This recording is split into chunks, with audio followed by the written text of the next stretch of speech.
సరే, కోపంతో నువ్వు బావని పక్కకు పెట్టావు, కానీ ఇప్పుడు మాత్రం నీ పక్కనే పెట్టుకోవాలి. రాగానే దగ్గరికి తీసుకుని చెంపలు పట్టుకుని ఎంత ముద్దుగా ఉన్నావో అని ముద్దు పెట్టి మెటికలు విరుచుకోవాలి. నువ్విలా చేస్తే ఖచ్చితంగా ఆశ్చర్యపోతాడు.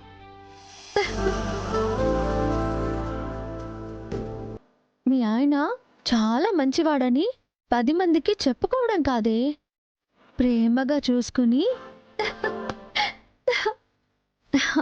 ఇద్దరినైనా కనాలి. నీకు తన మీద కోపం లేదు, ప్రేమే ఉందని చూపించబోతున్నావు. ఇలాగే ఉండు, బెట్టు చేయకే.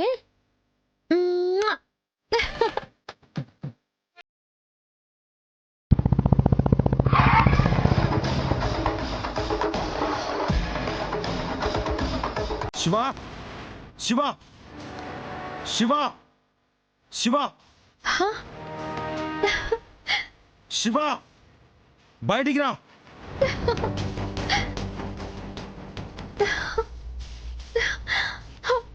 వస్తున్నాను బాబా.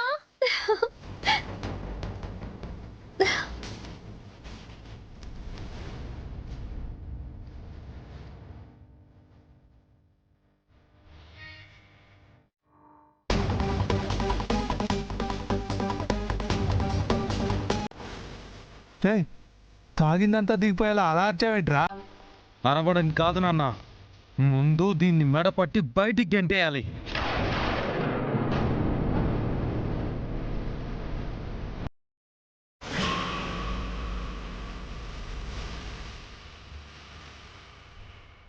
ఏమైందన్నయ్య? శివ ఏం చేసింది?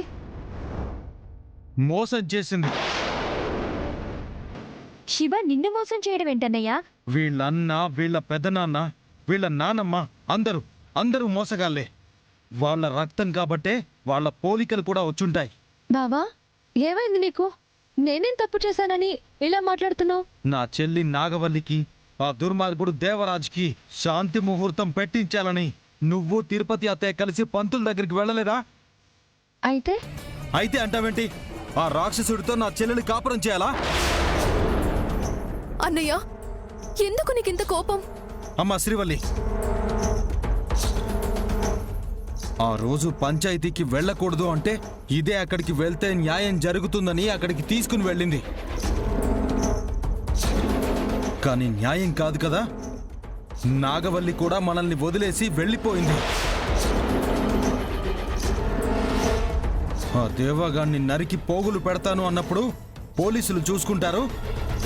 చట్టం పని చట్టాన్ని చెయ్యనివ్వు అని నంగనాచి కబుర్లు చెప్పి నన్ను అడ్డుకుంది. జరిగిన గొడవలన్నీ మర్చిపోయి మంచిగా ఉంటే మీ అందరి భవిష్యత్తు బాగుంటుందని నన్ను చల్లబడేలా చేసింది. దీన్ని బట్టి చూస్తుంటే జరిగిన వాటి అన్నింటి వెనక దీని హస్తం ఉంది.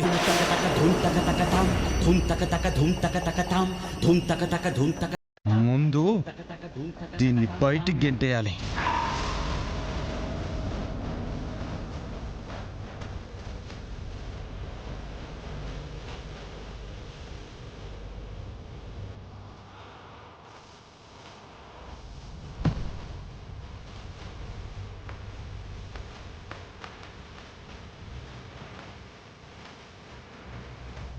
రే, నేను చెప్పేది వినరా?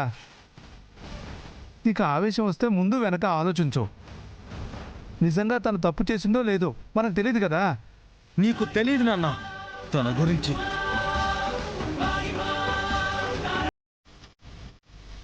ఓ బయటికి పో. ఇంకా చూస్తున్నావేంటి? బయటికి వెళ్ళవు.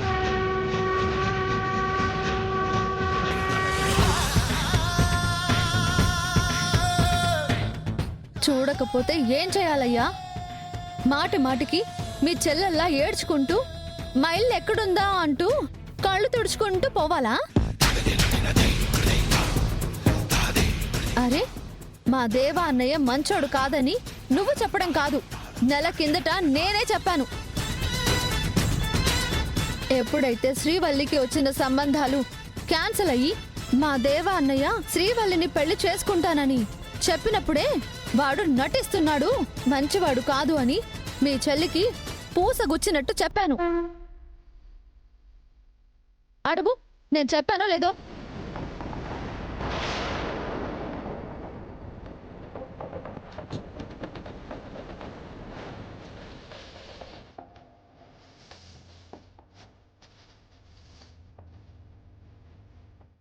ఎందుకు తల వంచుకుంటావు? ఇప్పుడు ఇంకో సంబంధం ఏమైనా వచ్చి నీ మెళ్ళో తాళి కడతారా ఏంటి?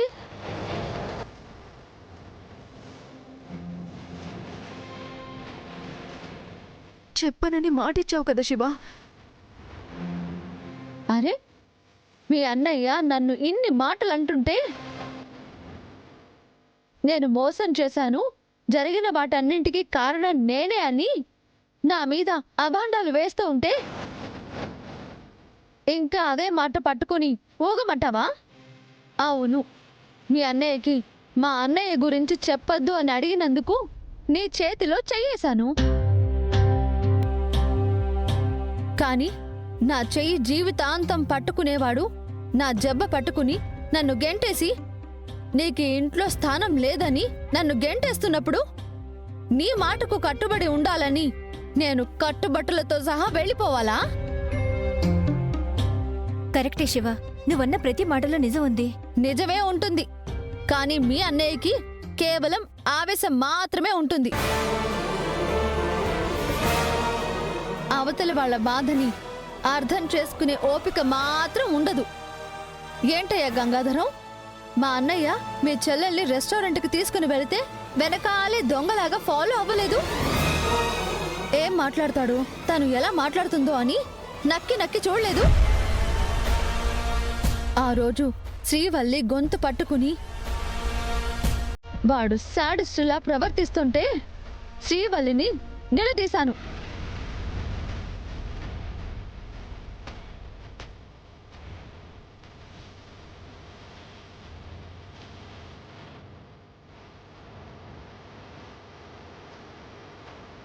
నీకు బుద్ధి జ్ఞానం ఉంటే అలాంటి రాక్షసుని పెళ్లి చేసుకోవద్దు అని బతిమలాడాను. కానీ ఈ మహాసహనమూర్తి శ్రీవల్లి ఏమన్నదో తెలుసా? మా అన్నయ్యకి ఎప్పుడు చెప్పొద్దు, చెప్తే నాకు పెళ్లి సంబంధం చూడటానికి చెప్పులు అరిగేలా తిరగాలి, పెళ్లి చేయాలంటే లక్షల రూపాయలు కావాలి, ఇప్పటికే ఉన్న అప్పులు చాలు, నా జీవితం గోదాట్లో కొట్టుకుపోయినా పర్వాలేదు, ఆ దగాకోర్నే పెళ్లి చేసుకుంటాను అని నాతో ఒట్టు వేయించుకుంది. ఎందుక నేను మాట మీద నిలబడాలి?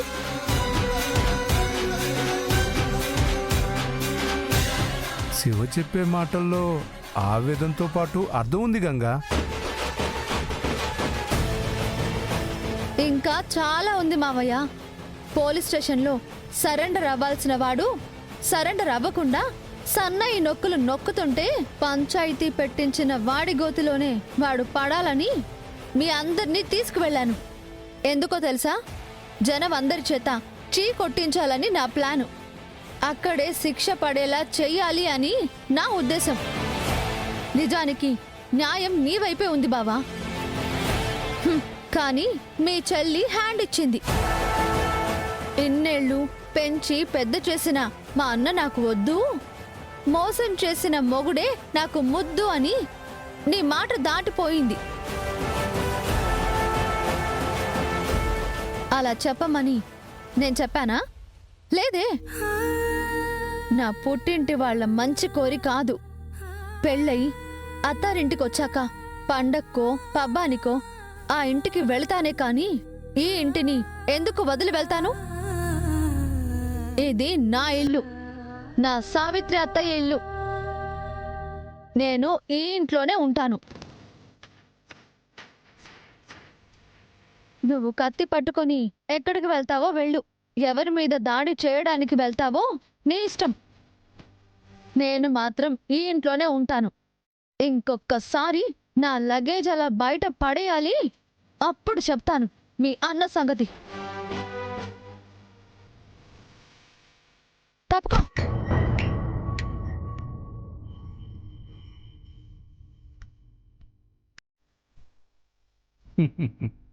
చిన్నప్పుడు నా మేనకోడలురా, ఇప్పుడు నా ఇంటి కోడలు. ఫుల్గా తను ఒక్కతే మాట్లాడుతుంటే ఫుల్ బాటిల్ తాగినంత కైపెక్కింది. తస్సదియ్యా, ఆడపిల్ల అంటే ఇట్టా ఉండాలిరా.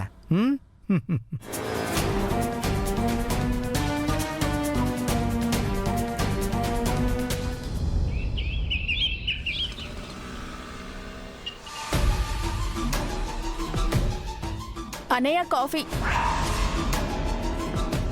ఏ ఆగు.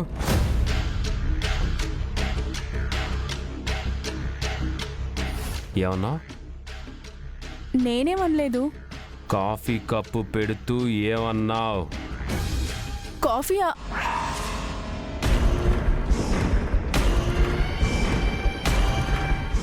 అన్నయ్యా అని సాగదీసా.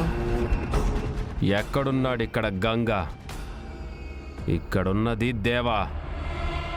మీ నలుగురు చెల్లెళ్ళకి చిన్నప్పటి నుండి మీ అన్నయ్యని పిలిచి పిలిచి ఏ మగాడినైనా సరే, చివరికి తాలి కట్టిన మొగుడినైనా సరే అన్నయ్య అని పిలవడం అలవాటా ఏంటి? అలవాటులో పొరపాటు బావా. బావా నువ్వు పిలిస్తే కాస్త ఘాటుగా ఉంది, కానీ అదే మీ అక్క శ్రీవల్లి పిలిస్తే స్వీట్గా ఉంటుంది తెలుసా? ఏంటా లుక్? శ్రీవల్లి ఉండాల్సిన ప్లేస్లోకి నువ్వొచ్చి నా లైఫ్ని డిస్టర్బ్ చేశావు. లలితక్క మెళ్ళో కట్టాల్సిన తాళి నా మెళ్ళో కట్టావు. అది చచ్చింది. పెళ్లి మండపం దగ్గరికి మీ అక్క శ్రీవల్లి వచ్చింది. పెళ్లి పత్రికలో పేరు ఎవరిదున్నా సరే నా పెళ్ళంగా శ్రీవల్లే ఉండాలనుకొని దాని మెడలో తాలి కట్టబోయాను. కానీ నువ్వు అక్కడున్నావు. అది కర్మ బావా. అది నాకైనా నీకైనా. దాన్ని తప్పించుకోరనేసి ఇప్పుడిప్పుడే అర్థమవుతుంది. నువ్వు ఈ ఇంట్లో కోడలిగా పడుండు, కానీ నా దృష్టిలో పెళ్ళామంటే శ్రీవల్లే. ఆపే బావా, ఆపే బావా, ఆపే. ఇంకొకసారి మా శ్రీవల్లి అక్క పేరెత్తినా సరే మర్యాదగా ఉండదు. ఏం చేస్తావే? ఏం చేస్తావు? ఏం చేస్తావో చెప్పు. చంపేస్తా, చంపేస్తా, చంపేస్తా.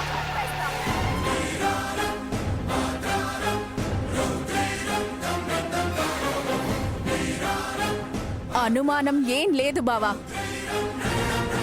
నన్నైనా మా అక్కలనైనా ఎవరైనా ఏదైనా చేస్తారని అనుమానం వస్తే మాత్రం ఖచ్చితంగా చంపేస్తాను.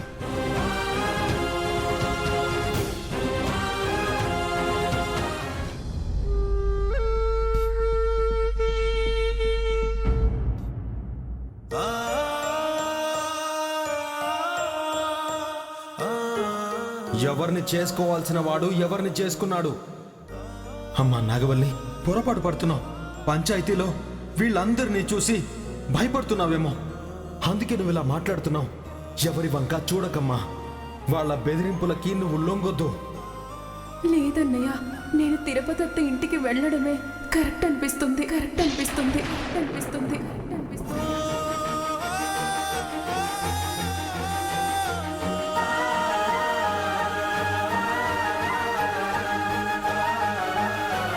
నిన్ను దూరం చేసుకొని వచ్చేసానన్నయ్య.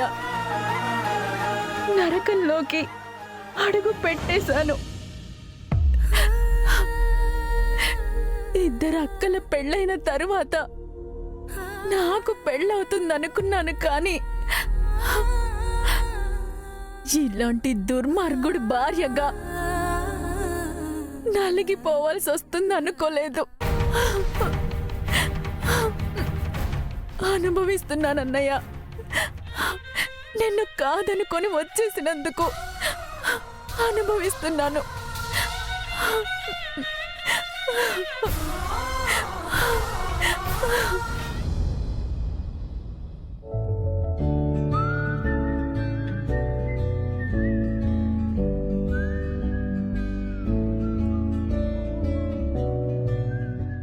నాగవల్లి, టీ తీసుకురా.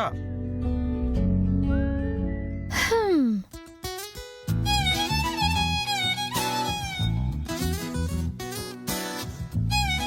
ఏంటి?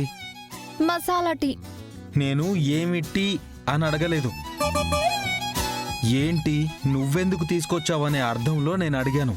నేను తీసుకురాకపోతే ఇంకెవరు తీసుకొని వస్తారు? మా చెల్లి శ్రీవల్లి ఉంది, అమృతవల్లి ఉంది, కుముదవల్లి కూడా ఉంది. వాళ్ళు తీసుకొస్తారు కదా. ఒక కప్పుకి కప్పల్లా అంతమంది గెంటులేసుకుంటూ రావడం ఎందుకులే? ఏయ్, మా చెల్లెల్ని కప్పలు అన్నావంటే తిప్పలు పడతావు చెప్తున్నా. ఏంటయ్యా నీ దబాయింపు? నువ్వేమని పిలిచావు? ఆ, టీ తీసుకురమ్మని చెప్పాను. అదే ఎవరినంట?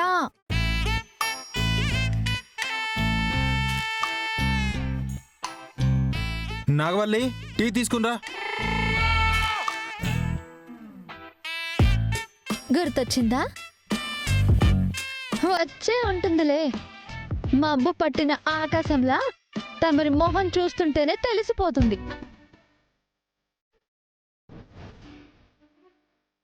అలవాటు కొద్దీ నాగవల్లి అని సాగదీసి పిలిచావు, బాగానే ఉంది. అత్తారింటి నుండి ఇక్కడికొచ్చే లోపల టీ చల్లారిపోతుంది. టీ సంగతి సరే, నీ కోపం చల్లారిందో లేదో తనకి తెలియదు కదా. ఎంత వేడిగా టీ కాఫీలు తీసుకొస్తే ఏ ఉపయోగం ఉంది? ఏయ్, ఏదో పొరపాటున అలా అన్నాను. దానికే దెప్పి పొడుస్తావెందుకు? టీ అక్కడ పెట్టాను, తాగు.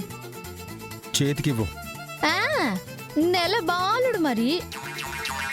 నడుం మీదికెత్తుకుని ఉగ్గు పోసినట్టు తాగిస్తాను మరి. నిన్న రాత్రేమో నన్ను మెడ పట్టి గెంటేయాలని చూశావు. ఎప్పుడేమో అయ్యగారికి సర్వీస్ చేయాలంట. పొద్దు పొద్దునే నీతో గొడవనవసరం. అయినా నేను నిన్ను పిలవలేదు. నువ్వెళ్ళు. వెళతాను, కానీ సొంత చెల్లెలు గడప దగ్గరకొచ్చినా కడుపు చించుకుని నన్ను క్షమించమని అడిగిన చెల్లెలు చచ్చిపోయిందని తెగేసి చెప్పిన వాడివి మళ్ళీ తన పేరు తలవడం ఎందుకంట? ఏదో అలవాట్లో పిలిచానని చెప్పాను కదా. సందు దొరికితే చాలు ఇరికించాలని చూస్తావు. నువ్వు మహా ముదురువులే, ఎందుకు ఊరుకుంటావు? ఏమన్నావు? ఏం లేదులే.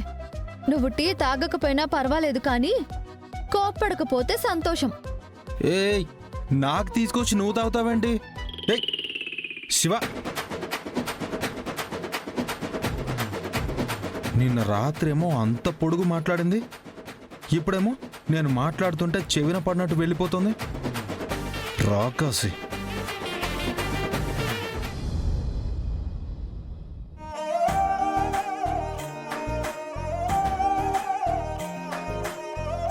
నాగవల్లి, అత్తయ్య కూర్చోండి అత్తయ్య. పర్వాలేదమ్మా. ఏమైనా తీసుకురానా? ఏమొద్దమ్మా.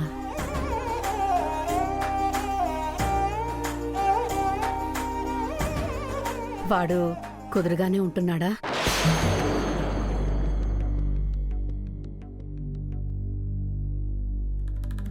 ఇన్నాళ్ళు నటిస్తూ ఉండేవాడత్తా, కానీ ఇప్పుడు నిజస్వరూపం బయటపడింది కదా. ఎవ్వరి మాట వినేలా లేడు. తన మాటలు కూడా వినాలని లేదు. ఏవైందమ్మా? కాఫీ ఇవ్వడానికి వెళ్తే దానికి బదులుగా మీ అక్క శ్రీవల్లి వస్తే బాగుండు అన్నాడు. చెంప పగలగొట్టకపోయావా? ఇదే మాట పెళ్లికి ముందనుంటే నువ్వన్నట్టే జరుగుండేదత్తా. నాగవల్లి, నువ్వు నీ తోడబుట్టిన వాళ్లలో అందరికన్నా ధైర్యవంతురాలు అనుకున్నాను. నువ్వొక అడుగు వెనక్కి వేస్తే నిన్ను ముందుకు రానివ్వరమ్మా. అప్పటికి అలా మాట్లాడితే మర్యాదగా ఉండదని చెప్పానత్తా. కాని ఆడవాళ్లంటే గౌరవం మర్యాద లేని వాళ్లకి ఎలా చెప్పినా తలకెక్కదనిపిస్తుంది. నిన్నిక్కడికి తీసుకొచ్చి తప్పు చేశానేమో అనిపిస్తోంది. ఇందులో నీ తప్పేం లేదత్తా. నేనే మా అన్నయ్యని వదులుకొనొచ్చాను. అందుకు అనుభవించాలి.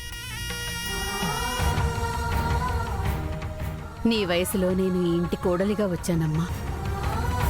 చాముండి అత్త నన్ను తిట్టినా కొట్టినా, మీ మావయ్య నా మీద విరుచుకుపడినా గుండెను రాయి చేసుకుని ఉండిపోయాను.